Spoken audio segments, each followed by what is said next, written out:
예, 반갑습니다. 한국보건사관의 김태환입니다. 제가 카톡을 안 하다 보니까 지금 자료에는 제가 빈곤평등연구실로 되어 있는데 실제로는 빈곤불평등연구실이라서 약간 제가 착오가 있었던 것 같습니다. 오늘 되게 좋은 자리 이렇게 초대해 주셔서 감사드리고 또 앞에 토론 이런 것, 말재와 토론 이걸 들으면서 저도 좀 많은 것들을 배울 수 있었습니다. 원래는 제 주로 연구하는 게 이제 주요 주제 기초생활보장제도를 주로 연구하고 있었기 때문에 언뜻 봐서는 정재훈 교수님 논문보다는 어쩌면 윤성원 입법조사관님의 또 보고서를 제가 논문을 적었던 더 토론하는 게 맞을 것 같은데 어쨌든 그래서 전체적으로 그 소득보장이라든지 차각제도라든지 이제 서비스 전달 체계가 다 연결되는 것들이기 때문에 그냥 좀 오늘 느낀 거 그대로 말씀드리고자 합니다. 하나 재미있는 사례를 말씀드리면 오늘 이런 자리가 되게 중요하다는 게 14페이지 보시면 부양의무자 기준 영역 이런 것들이 있습니다. 근데 원래는 부양의무자 기준이 완화되거나 폐지되는 단계가 원래 2019년까지만 우리가 목표로 하고 있었어요. 복지부랑 기재부 쪽에서 그렇게 목표를 하고 있었는데 2020년부터 이렇게 갑자기 이제 완화되기 시작한 건 그 당시 여러 가지 경제적 여건이 악화되거나 또 코로나 이런 것도 있으면서 이제 부양의무자가 2021년 급격히 뚫리게 되는데요. 이때 2019년에 위기가 왔을 때 이걸 대응할 때 복지부 공무원 수분들과 같이 작업을 도와드리면서 그때 복지부 공무원 수님 한 분이 말씀하신 게 그때 되게 마음에 와닿고 그것이 지금 이 자리에서도 또 적용되지 않을까 하는데 그 당시 부양의무자 기준을 완화하거나 폐지한다고 할 때 기재부 쪽에서 이제 아까 많이 말씀하셨지만 재정 때문에 되게 많이 이렇게 막을 때 그때 복지부 공무원이 하신 말씀이 그냥 구멍 하나만 뚫자. 큰 뚝에 개미가 와서 구멍 하나만 뚫으면 언젠가는 큰 뚝이 무너지고 그것이 이제 제도 개선에 크게 기여할 거다 해서 그 당시 완강하게 이제 버텼던 이제 논의됐던 것들은 주로 2019년까지만 완화되는 것들 논의했는데 결국에 복지부가 그 당시 부양의무자 완전 폐지보다는 장애인만이라도 먼저 가자. 중증 장애인만이 먼저 가자 해서 구멍을 하나 뚫었던 게 결국에 코로나를 이렇게 겪으면서 부양의무자 기준이 완전히 폐지됐듯이 어쩌면 오늘 이렇게 논의되는 하나하나가 구멍 하나 뚫는 계기가 돼서 좀 더 넓은 이렇게 사회보장제도 사각지대를 줄이는 계기가 됐으면 어떨까 이렇게 생각을 하고요. 저는 이제 간단히 4가지 정도를 중심으로 말씀드리면 입법조사관 선생님께서 너무 많은 방대한 양을 말씀하셨기 때문에 좀 선생님들께서 많이 헷갈리실 것 같은데 제가 표 2개를 가지고서 이제 우선은 필요한 게 뭔지를 말씀을 드리면 18페이지와 그 이정훈 선생님께서 보여주신 32페이지 표 2개를 같이 놓으시면 지금 우리가 아무리 사각지대를 발굴하더라도 그리고 기초생활보장제도의 부양의무자 기준을 완화하거나 재산 기준을 완화하더라도 기초생활보장제도에서 받아들일 수 있는 여러 한계가 있습니다. 그게 아무래도 정부의 조세를 통해서 우리가 지원을 하다 보니까 진짜 위기에 계신 분들이면 100만 명이든 500만 명이든 다 받아들일 수 있지만 재정을 가지고 하는 거기 때문에 기초생활보장제도를 완화한다 그래도 이 지금 표 사이도 보듯이 발굴해도 한 10만 명 혹은 많았을 때가 한 2만 명 이렇게 되게 이렇게 기초생활보장도 받아들일 수 있는 제도는 되게 한계가 있습니다. 그런데 보시면 그 32페이지 보시더라도 그 중에서도 또 문제는 생계급 2022년 8월달 자료를 보시면 생계급여라고 해서 현금성 급여를 받는 기준 중에서도 30% 이하는 155만 명밖에 안 됩니다. 나머지 그 실제 수급하시는 250만 명과 155만 명 차이는 결국에 이제 주로 주거급여를 중심으로 하는 월세 가구들, 전월세 가구만 지원받게 되면 그러면 오늘 이렇게 주로 많이 나타나는 아까 교수님도 말씀하셨지만 증평세무녀나 수원세무녀라든지 그리고 아까 동대문 창신동 이런 분들의 문제는 뭐였냐면 재산 기준을 완화하더라도 그분들은 그 수급자로 들어올 수가 없으면 또 다른 여러 가지 조건들 때문에 문제는 그 기준 중에서도 30% 이하 생계급여를 넘어선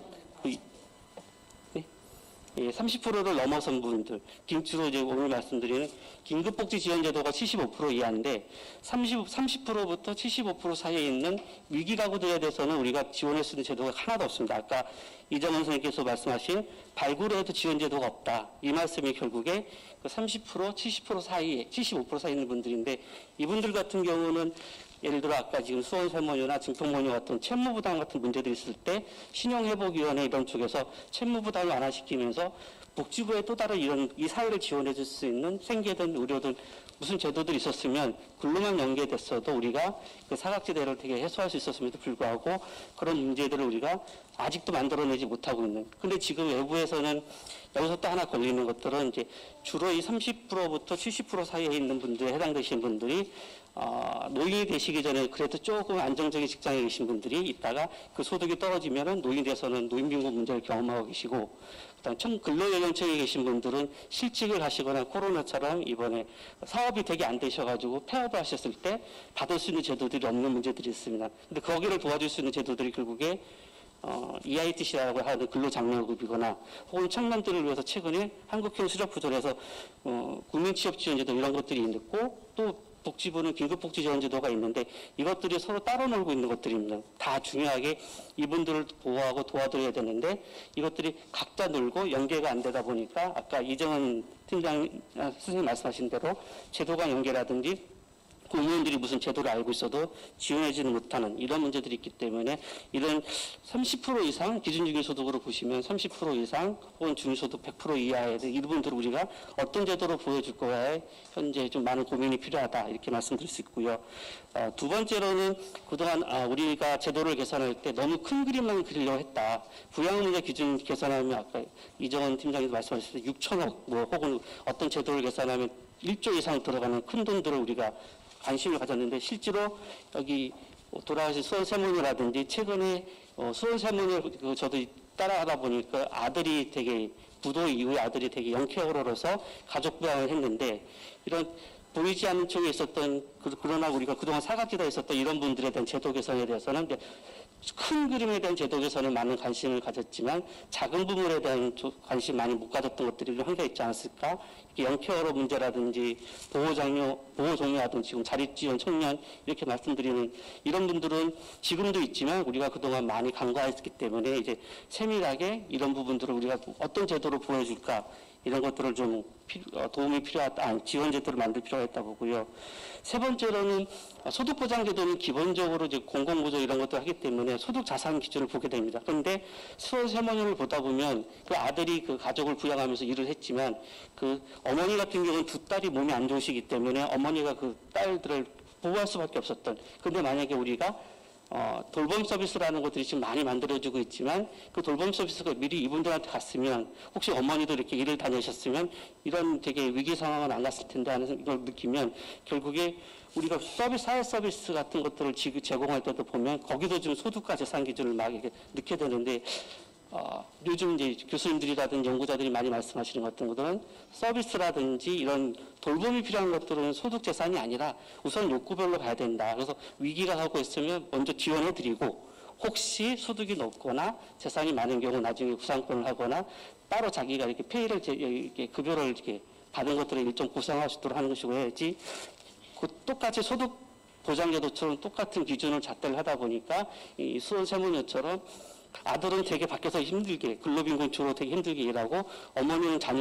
두 분의 자녀를 돌볼 수밖에 없는 이런 문제를 고려하면 소득보장제도에서 취하는 이렇게 자격 기준과 서비스에서 취하는 자격 기준을 우리가 분명히 분리해서 우선은 지원해주고 도움을 줄 필요가 있지 않나 이렇게 볼 수 있고요.